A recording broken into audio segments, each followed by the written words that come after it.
What's going on, everybody? Game Crunch here this morning. So I'm just browsing some video game news, and I found this interesting story this morning I wanted to share with you guys, because I think it has some good, valid points and maybe some points of contention.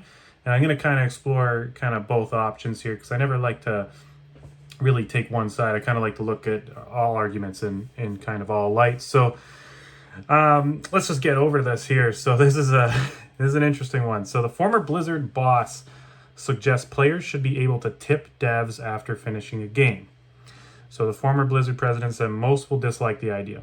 Yeah, I'm probably going to get a crap ton of dislikes on this video because half of you guys just see the title and then dislike the video, and assuming that I'm on board with that, which, I mean, in some cases.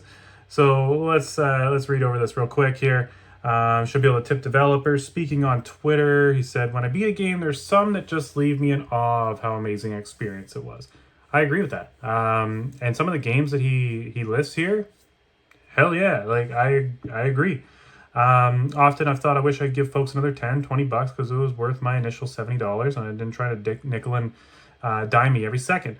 So I could think of one game off the top of my head that this was kind of a thought, and that was Conan, the online survival Conan. I probably put like 100+ hours into that game, and it was just free on Game Pass, and I just felt like, because I put so much time to it, I was like, man, I gotta buy a couple DLC packs and like support these guys. And I did that just because I put in so much time, and I almost felt like guilty because I didn't, like, I was paying my Game Pass subscription, but I still kind of felt a little guilty, I guess.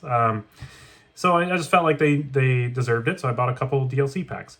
So I'm going to go over the whole tweet here. I've got the whole tweet open. Hang on a sec. So I've thought about this idea for a while.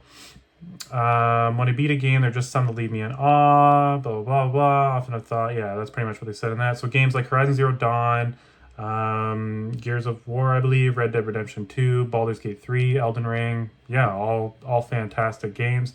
$70 is a lot, especially for some people. But at the end of the game, I wish they could tip. So yeah, and then he goes on saying they'll dislike this idea. I realize everyone's tired of tipping, which, yeah, I mean, I'm so tired of tipping. Going to fast food restaurants and asking for a tip. Come on. You know, Starbucks, come on. Not that I really go there anyway, but really, come on.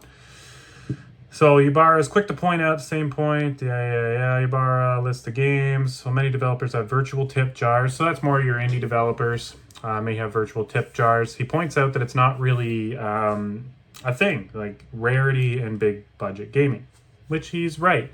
Now, my main concern, I mean, going over the rest of this article, I mean, you've pretty much seen everything that there is to see.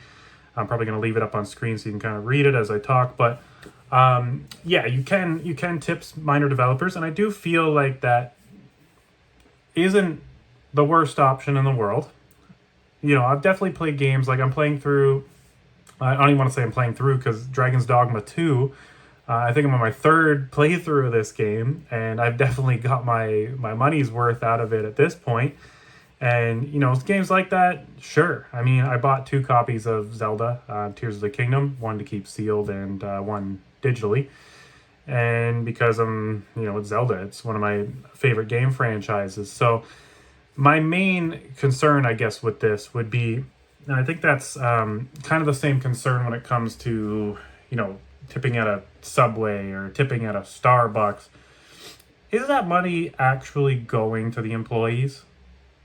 I know some of it is, but how much? You know what I mean? How much is actually going to them? So, I don't know. I feel like it's a good idea in practice. Like, I understand the logic behind the idea, but it's going to be like microtransactions where they're just going to depend on that tip. You know what I mean? And it's going to become expected. I don't think it's a good idea. I would rather have them just increase the price of the game. Like, if it costs that much to develop the game, charge an extra $10 for it, I guess. I don't know. That may hurt your sales negatively. I don't really have a good answer for a way around this, but no, I don't think that, you know, tipping, especially big budget studios, I don't think that's exactly a good idea. But I do, on the other hand, kind of understand where he's coming from. You know, I've definitely had that experience myself. And I'm not about to, hate on his statement entirely here, because I definitely understand where he's coming from, but I don't think that is a great idea. Maybe the microtransactions should be more of that that route. If you really like a game and you really feel like the developers, deserve a little bit of extra cake, then buy that microtransaction.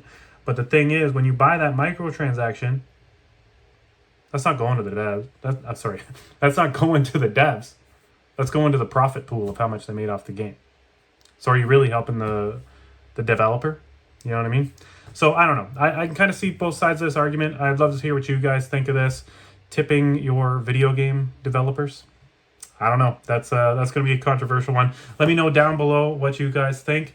And thank you guys very much for tuning in. Don't forget, like and subscribe. Really helps my channel. And have a good one. Game Crunch out.